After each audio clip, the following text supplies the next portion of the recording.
الحمدللہ رب العالمین والصلاة والسلام علی سید المرسلین اما بعد فاعوذ باللہ من الشیطان الرجیم بسم اللہ الرحمن الرحیم الصلاة والسلام علیک یا رسول اللہ وعلی آلک واصحابک یا حبیب اللہ الصلاة والسلام علیک یا نبی اللہ وعلی آلک واصحابک یا نور اللہ۔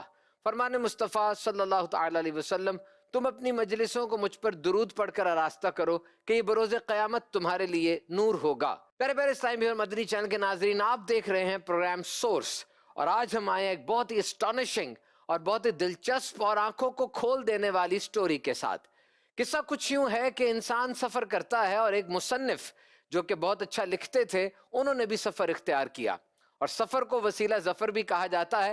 انسان مختلف مواقع پر اور مختلف اغراض کے ساتھ، مختلف موٹیوز کے ساتھ سفر کرتا ہے۔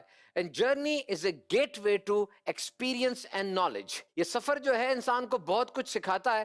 کبھی آپ سفر کرتے ہیں انٹرٹینمنٹ کے لیے، یعنی کسی تفریح کے لیے، کبھی ایجوکیشن سیکھنے کے لیے، کبھی ویسی ٹورزم ہوتا ہے، کبھی میڈیکل ٹورزم ہوتا ہے، آپ کسی میڈیکل کانفرنس پہ جاتے ہیں، کبھی ٹریڈ جرنی ہوتا ہے، آپ تجارت کی غرض سے ایک جگہ سے دوسری جگہ جاتے ہیں، اور کبھی ویسی کوئی فیملی میٹنگ ہوتی ہے، آپ کسی رشتہ دار سے ملنے جا رہے ہوتے ہیں۔ بہرحال سفر جس بھی نوعیت کا ہو، اس کے اندر لرننگ ہوتی ہے، ایکسپیرینس ہوتا ہے، اور میڈیکل ریسرچز کے مطابق کئی بیماریاں ایسی ہیں سفر کرنے سے ان بیماریوں کے اندر افاقہ بھی ہوتا ہے۔ آتے اپنی کہانی کی طرف، مصنف سفر کر کے جا رہے تھے، ٹرین انہوں نے چنی، اور ٹرین کے اندر انہوں نے بزنس کلاس، یعنی سب سے اچھی جو سیٹ ہوتی ہے، جو کمرہ ہوتا ہے، اس کو انہوں نے چنا، اور وہاں پر وہ بیٹھ گئے۔ ٹرین چلی، ان کا ارادہ یہ تھا کہ دوران سفر اپنی ایک نئی کتاب کے اوپر تھوڑا کام کر لیں گے اور کچھ لکھ لیں گے۔ کچھ دیر کے بعد جب ٹرین ایک اسٹیشن پر رکی تو ٹرین کے اندر بہت سے بچے اور ایک بوڑھا شخص داخل ہوئے۔ بوڑھا شخص بہت تھکا ہوا لگ رہا تھا، وہ سیٹ کے ساتھ بیٹھا، اور اچانک اس کی آنکھ لگ گئی، اور بچوں نے پورے ٹرین کے اس کمرے کو پلے گراؤنڈ بنا دیا۔ Now remember, children need to move to think۔ بچے ہلیں گے تو وہ کچھ سوچیں گے اور وہ کچھ سیکھیں گے۔ بچوں نے وہاں پر ایک عجیب ہی دینگا مشتی شروع کر دی، کھیلنا شروع کر دیا، کوئی برتھ پر چڑھ رہا ہے، کوئی چیخیں مار رہا ہے، اپنے انداز سے وہ کھیل رہے تھے، اور مصنف بہت زیادہ ڈسٹرب ہو رہے تھے۔ انہیں سمجھ نہیں آ رہی تھی کہ وہ کس طرح کریٹیوٹی کا کام کریں۔ یاد رکھیے، there is always a gateway to creativity and there are always a block to creativity۔ بہت سے لوگ وہ جب کچھ نیا سوچتے ہیں تو کچھ ان کو ٹریگر چاہیے ہوتا ہے کہ انہیں کچھ نظر آئے یا کچھ ہو تو کریٹیوٹی پیدا ہوتی ہے، اور بہت سے لوگوں کو سائلنس یعنی خاموشی چاہیے ہوتی ہے کچھ نیا سوچنے اور کچھ نیا کرنے کے لیے۔ اب مصنف وہ بہت زیادہ تنگ آ چکے تھے، بچوں کے شور کی وجہ سے انہیں کچھ سمجھ نہیں آ رہا تھا۔ ایک ہی بات سمجھ آئی کہ وہ آگے بڑھیں، اور آگے بڑھ کر بوڑھے میاں کو اٹھائیں اور انہیں سمجھائیں کہ پلیز اپنے بچوں کو کچھ خاموش کریں تاکہ میں کچھ کر سکوں۔ تھوڑی دیر کے بعد انہوں نے بوڑھے میاں کو آواز دی کہ آپ اٹھیے، لیکن وہ آگے سے بالکل نہیں ہلے، اور تھوڑی دیر بعد آگے بڑھ کر مصنف نے ان بوڑھی عمر کے فرد کو کندھے سے ہلایا اور کہا کہ اٹھیے اور دیکھیے آپ کے بچوں نے ٹرین کا کیا حال کر دیا، میں پڑھ نہیں پا رہا اور اپنی چیزوں کی طرف فوکس نہیں کر پا رہا۔ وہ بوڑھے نے ایک دم آنکھ کھولی اور ساری بات کو سنا، اور ایک ٹھنڈی آہ بھر کر کہا، میں ابھی ان کی والدہ کو دفنا کر آ رہا ہوں، یہ بچے جب تک کھیلتے رہیں گے اپنی امی کو بھولے رہیں گے۔ مدنی چینل کے ناظرین، یہ واقعہ سن کر اور یہ بات سن کر مصنف لکھتے ہیں کہ میں اپنی کہانی تو پوری نہیں کر سکا، لیکن مجھے اپنی زندگی کا ایک سبق مل گیا۔ آئیے اب جو کہانی ہم نے سنی، اس کہانی کے حوالے سے ہم ایک ماہر کی رائے لے لیتے ہیں۔ بیسکلی دو تین چیزیں ہیں۔ پہلی چیز تو یہ ہے کہ انسان کی ایکسپیکٹیشنز ہمیشہ کم سے کم ہونی چاہیے، اور always be open to accept whatever is happening. جب تک ہم ایک اپنے مائنڈ سیٹ کے ساتھ جائیں گے اور وہاں پہ ہمیں کسی بھی قسم کی تھوڑی سی کمی ملے گی تو ہم فوری طور پہ ڈسٹرب ہو جائیں گے۔ اگر ہماری ایکسپیکٹیشنز پوری نہیں ہوں گی تو ہم کسی نہ کسی شخص کو بلیم کرنے لگ جائیں گے، اور اگر کوئی نہیں ملے گا تو حالات کو بلیم کرنے لگ جائیں گے۔ تو آلویز کیپ یور ایکسپیکٹیشنز لو۔ تو اس اسٹوری میں بھی ہم یہی دیکھتے ہیں کہ وہاں پہ بچے ہوتے ہیں، شرارتیں کر رہے ہیں، تو بچوں کا شرارتیں کرنا نارمل روٹین کی چیز ہے۔ ٹرین میں اس طرح کے حالات ہوں گے، آپ نے کوئی پراپر پرائیویٹ سلیپر تو بک نہیں کیا کہ آپ کے لیے وہ پورا کمپارٹمنٹ ہے۔ تو یہ تو چیزیں نارمل روٹین کی چیزیں جن کو ہمیں ہمیشہ اپنے ذہن میں رکھنا چاہیے۔ اگر وہ صحابی ذہن میں رکھ کے اور پھر جاتے تو وہ ان چیزوں سے اتنا زیادہ فرسٹریٹ نہیں ہوتے۔ تو وہ ہائی ایکسپیکٹیشن کی وجہ سے فرسٹریشن لیول بڑھ گیا اور ایک دم سے وہ برسٹ آؤٹ ہو گئے کہ بھئی یہ آپ کے بچے تنگ کر رہے ہیں. لیکن آن دا کانٹریری جب انہیں پتہ چلا حقیقت کا کہ وہ کیا ماجرا ہے اور کس وجہ سے وہ شخص اپنے بچوں کو الاؤ کر رہا ہے کہ جو بھی کرنا ہے کریں اور شرارتیں کریں تاکہ ان کا مائنڈ ڈائیورٹ ہو، تو پھر وہ مائنڈ فوری طور پہ ان رائٹر صاحب کا چینج ہو جاتا ہے. اور ایک چیز اور بھی ہے کہ انسان کو جب حقیقت کا پتہ چلتا ہے تو پھر چیزیں کچھ الگ طریقے سے وہ دیکھنا شروع کرتا ہے. تو بغیر چیزوں کو سمجھے ہوئے جانے ہوئے، جیسے NLP میں بھی ہم کہتے ہیں میٹا ماڈل ایک ٹیکنیک ہوتی ہے کہ آپ بات کی تہہ تک جائیں. تو جب آپ رائٹ کوشچننگ کرتے ہیں تو آپ کو اصل حقیقت کا پتہ چلتا ہے اور اس کے مطابق پھر آپ صحیح طریقے سے ڈیسائسو پوزیشن میں ہوتے ہیں. تو without knowing further, without knowing the details, ہمیں اپنی رائے قائم نہیں کرنی چاہیے اور ریئیکٹ نہیں کرنا چاہیے. We are human being, we are not robots.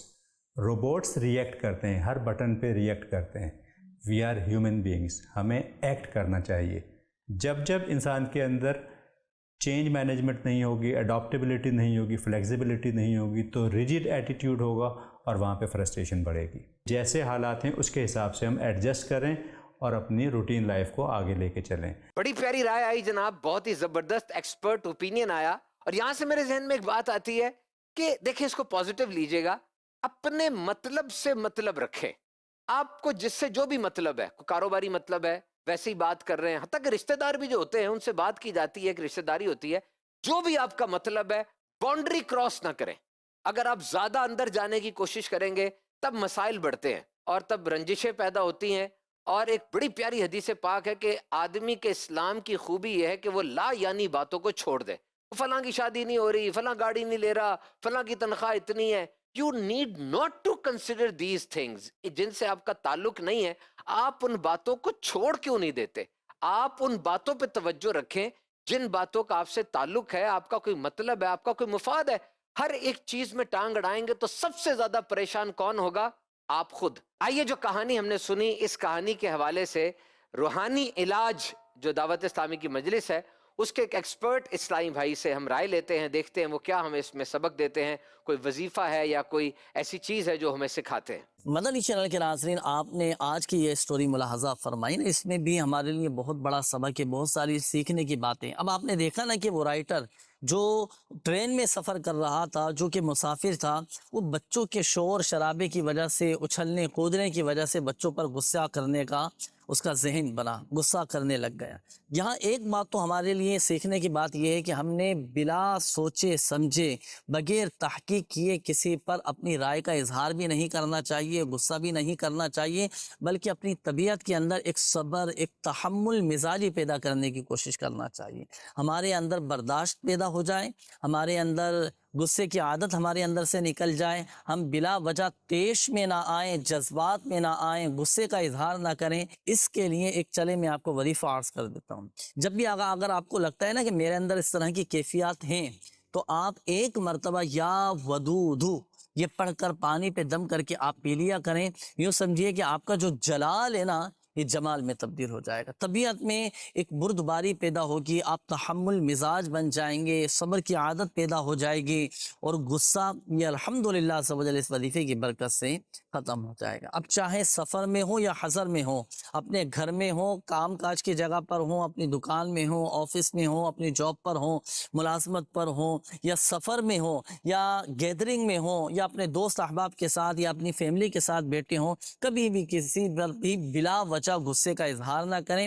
صبر و تحمل اور برداشت اپنے اندر پیدا کریں، اور بلا وجہ چھوٹی چھوٹی باتوں پر غصے کا اظہار بھی نہیں ہونا چاہیے. اور اللہ نہ کرے اس طرح کی عادات ہوں تو یہ وظیفہ آپ کو بتا دیا گیا، اس پر عمل کیجئے گا، انشاءاللہ الکریم فائدہ حاصل. مدنی چینل کے ناظرین، اس کہانی سے ہمیں جو ایک بڑا سبق ملتا ہے، سب سے پہلے تو یہ آلویز بی پازیٹیو. آپ چیزوں کو مثبت انداز سے دیکھنے کی عادت بنائیے. بی پازیٹیو، مثبت انداز سے دیکھیے. جو بھی واقعہ آپ کے سامنے ہے، جو بھی شخص آپ کے سامنے ہے، اس کی ذات میں مثبت پہلو ڈھونڈیے. اور اس کے لیے آپ کا ایٹیچیوڈ پازیٹیو ہونا بہت ضروری ہے. Now what is attitude؟ ایٹیچیوڈ کیا ہے؟ یہ وہ کھڑکی ہے جس کھڑکی کے ذریعے آپ دنیا کو دیکھتے ہیں. اور کبھی کبھار ایسا ہوتا ہے کہ اس کھڑکی کے اوپر گرد جم جاتی ہے، اس کھڑکی کے اوپر تڑیرے جسے کہتے ہیں، یعنی یہ ٹوٹ جاتی ہے، اس کے اوپر نشانات آ جاتے ہیں، اور پھر آپ کو اپنے ایٹیچیوڈ والی اس کھڑکی کو صاف کرنا پڑتا ہے تاکہ منظر باہر کا دوبارہ سے کلیئر ہو سکے۔ اگر یہ ایٹیچیوڈ والی کھڑکی کے اوپر گرد جمی رہے گی، منفی رویے کا ایک خول جمع رہے گا اور منفی دھند جمی رہے گی، آپ کو باہر کا منظر کبھی بھی اچھا نظر نہیں آئے گا۔ اور نمبر 2 یہ کہ ڈونٹ بی ٹو ججمنٹل، کبھی بھی آپ اوپر سے دیکھ کر اپنی رائے قائم نہ کریں۔ دیکھیے، ہر بندہ ایک فائٹ لڑ رہا ہے، ہر بندہ ایک جنگ میں ہے، اور ہر ایک کی جنگ وہ مختلف قسم کی ہے۔ آئیے یہ جو ہم نے کہانی سنی، اس کہانی کے بارے میں ایک عالم دین کی رائے لے لیتے ہیں، مفتی صاحب کے پاس چلتے ہیں۔ یہ جو سٹوری بیان کی گئی ہے، اس میں نتیجہ بہت زبردست تھا کہ اچھی وضاحت ذہن کو بدل دیتی ہے، تبدیل کر دیتی ہے۔ یعنی انسان پہلے بات سے کچھ اور نتیجہ اخذ کر رہا تھا، لیکن پھر جب اسے اچھے پیرائے میں بتایا جائے، اچھی وضاحت کے ساتھ سامنے رکھا جائے، تو پھر انسان کا ذہن بدل جاتا ہے۔ یعنی پہلے وہ سوچ رہا تھا کہ یہ کام نہیں کرنا چاہیے، لیکن جب اس کی وضاحت اچھی آئی تو بات دل کو لگی کہ یہ کام تو واقعی ہونا چاہیے۔ اس سٹوری میں بھی کچھ اس طرح کا معاملہ ہونے والا تھا۔ ایک رائٹر ہے، وہ اب بچوں کی شرارتوں کی وجہ سے پریشان ہے، بچوں کو سمجھایا بھی ہے لیکن وہ سمجھ نہیں پا رہے۔ اب اس کے والد کو زبردستی اٹھا رہا ہے، گویا غصے میں ہے، جذبات میں ہے، اور اب کوئی بات کہہ دے گا۔ لیکن جب اس نے ایک اچھی وضاحت کی تو اس کا ذہن بدل گیا۔ پہلے بچوں کی شرارتوں کی وجہ سے غصہ آ رہا تھا، اور اب کیا ہوا، جب اچھی وضاحت آئی تو پھر بچوں کی شرارتیں بھی اسے اچھا لگنے لگیں۔ اور یہاں پر تیسری بات یہ ہے کہ بعض دفعہ ایسا بھی ہوتا ہے کہ ایک کام وہ گناہ نہیں ہوتا، لیکن سامنے والے کے لیے وہ تشویش کا سبب بن سکتا ہے، تو اس کی وضاحت بھی کر دینی چاہیے۔ جیسے وہ شخص آیا تھا تو اسے چاہیے کہ اگر یہ اس نے اخلاق سے نہیں بھی بات کر پائے تو سامنے والے کو چاہیے کہ اپنا معاملہ پہلے ہی واضح کر دے، تاکہ کوئی ایسی نوبت ہی نہ آئے جس کی وجہ سے سامنے والا بندہ جو ہے یہ گناہ میں مبتلا ہو جائے۔ تشویش کا باعث ہو جاتی ہیں بعض باتیں، حالانکہ وہ گناہ نہیں ہوتی، بلکہ ایک حدیث مبارک میں اس طرح ہے، سرکار دو عالم صلی اللہ علیہ وسلم اپنی زوجہ محترمہ ام المؤمنین حضرت صفیہ بنت حیی رضی اللہ تعالی عنہا کو آپ گھر تک چھوڑنے کے لیے تشریف لے جا رہے تھے۔ راستے میں 2 انصاری صحابی گزرے، تو سرکار دو عالم صلی اللہ علیہ وسلم نے جب ان کو دیکھا تو انہوں نے جلدی جلدی چلنا شروع کر دیا۔ تو آپ نے فرمایا ذرا ٹھہرو، رک جاؤ۔ پھر فرمانے لگے کہ یہ میری زوجہ صفیہ بنت حیی ہیں۔ انہوں نے کہا سبحان اللہ، کیا حضور ہم آپ کے بارے میں کسی شک اور شبے میں مبتلا ہوں گے؟ ایسے کیسے ہو سکتا ہے؟ فرمایا کہ یہ میں نے اس لیے کہا کہ شیطان انسان کے بدن میں خون کی طرح دوڑتا ہے، تو مجھے لگا کہ کہیں ایسا نہ ہو تمہارے دل میں بھی کوئی ایسی غلط بات نہ پیدا کر دے، اس لیے میں نے اس کی وضاحت کر دی۔ تو اس سے پہلے کہ کوئی بندہ تشویش میں مبتلا ہو اور پھر وہ گناہ کر بیٹھے، تو ہمیں چاہیے کہ ہم پہلے ہی اچھی وضاحت کریں تاکہ اس بندے کو تشویش لاحق نہ ہو اور وہ بندہ گناہ میں نہ پڑے۔ تو بہرحال یہ ہے کہ وضاحتیں بھی اچھی ہی ہونی چاہیے، اور ساتھ میں عجلت پسندی کو اختیار نہیں کرنا چاہیے۔ ہاں، نیکی کا کام ہے تو اس میں آپ عجلت کریں، اس میں آپ آگے بڑھنے کی کوشش کریں، لیکن اس کے علاوہ کوئی بھی معاملہ ہے اس میں سوچ بچار کر کے صبر سے، تحمل سے، محبت سے آگے بڑھیں، حسن اخلاق سے۔ سامنے والے سے کوئی بات پوچھنی بھی ہے، آپ کو تشویش ہے، تو طریقے سے اچھے انداز سے پوچھئے تاکہ بندہ گناہ سے بچ سکے۔ اور دنیا میں ہم آئے ہی اس لیے ہیں تاکہ ہم گناہوں سے بچیں اور اللہ کو راضی کریں، تب بھی دنیا میں کامیابی ہے اور آخرت بھی کامیاب ہو جائے گی۔ ماشاءاللہ مفتی صاحب نے بہت ہی زبردست رہنمائی فرمائی جناب۔ دیگر آپ شرعی رہنمائی کے لیے دعوت اسلامی کے شعبے دارالفتہ اہل سنت سے رابطہ کر سکتے ہیں۔ مدنی چینل پر پروگرام بھی لگتا ہے، دارالفتہ اہل سنت کے فون نمبرز بھی ہیں۔ اپنے سلسلے کو اینڈ کرتے ہوئے میں یہ بات کہوں گا، جو ایکسپرٹ نے بات کہی تھی اس میں نمبر 1 چیز بنتی ہے اڈیپٹیبلٹی۔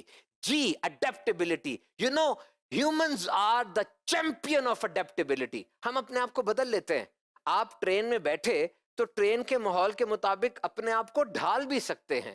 ٹھنڈ آتی ہے آپ کے جسم کے اوپر جیکٹ سویٹر کوٹ آ جاتا ہے, گرمی آتی ہے آپ کے کپڑے تھوڑے سے باریک ہو جاتے ہیں کیونکہ موسم کا مقابلہ کرنا ہے. آپ شادی پر جاتے ہیں آپ کا رویہ شادی والا ہو جاتا ہے, آپ کالج آتے ہیں آپ کا رویہ کالج والا ہو جاتا ہے, آپ مسجد میں آتے ہیں ٹوپی پہنی بچے کا ہاتھ پکڑا ہوا آپ کا رویہ مسجد والا ہو جاتا ہے. You are the champion of adaptability. اپنے آپ کو حالات کے مطابق ڈھالنا سیکھیے, جو چیز ہو رہی ہے اس فلو میں بہنا سیکھیے, آپ خود جو ہے وہ کنٹرول میں رہیں گے. And number 2 are the expectations. Keep your expectations low. اپنی امیدوں کو تھوڑا کم رکھیے.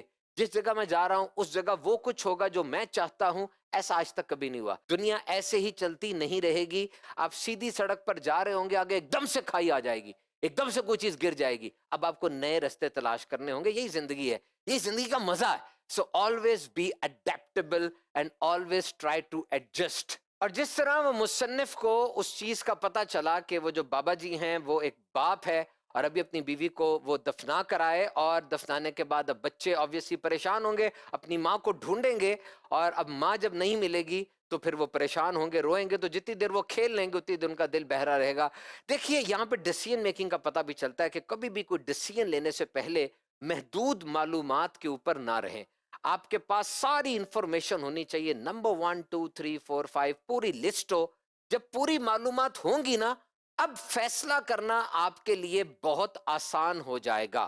Now you will take decision accurately and easily. اور یہ 3 قسم کے بندے اپنی زندگی میں چن لیں. نمبر 1, جس کو آپ نے سارا کچھ بتانا ہے, نٹی گریٹی, ٹاپ ٹو باٹم, ایک ایک تفصیل, سارا کچھ بتانا ہے. ماں باپ ہو سکتے ہیں, باس ہو سکتا ہے, ٹیچر ہو سکتا ہے, چھپانا نہیں اس سے کچھ. اینڈ نمبر 2, وہ بندہ جس کو تھوڑی سی بات بتانی ہے, 1 2 3 4 10 جملے بس, زیادہ نہیں بات بتانی.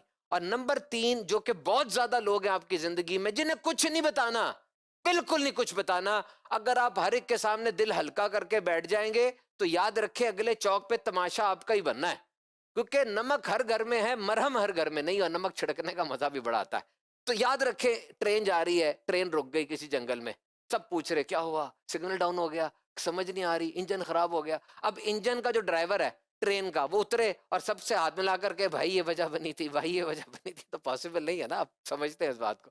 تو ہر ایک کو ہر ایک بات نہیں بتانی. کوئی کیا گیس کر رہا ہے آپ کے بارے میں, یہ اس کا مسئلہ ہے, آپ کا مسئلہ نہیں ہے. اپنے آپ کو سیدھا رکھیں, اپنے آپ کو سمجھیں, اپنے آپ سے پازیٹیو گفتگو کریں, انشاءاللہ آپ کی زندگی اچھی گزرے گی. آپ نے دیکھا پروگرام سورس, دیکھتے رہیے مدنی چینل, انشاءاللہ عز و جل علم دین کا خزانہ بھی ملے گا اور بھی بہت کچھ سیکھنے کو ملے گا.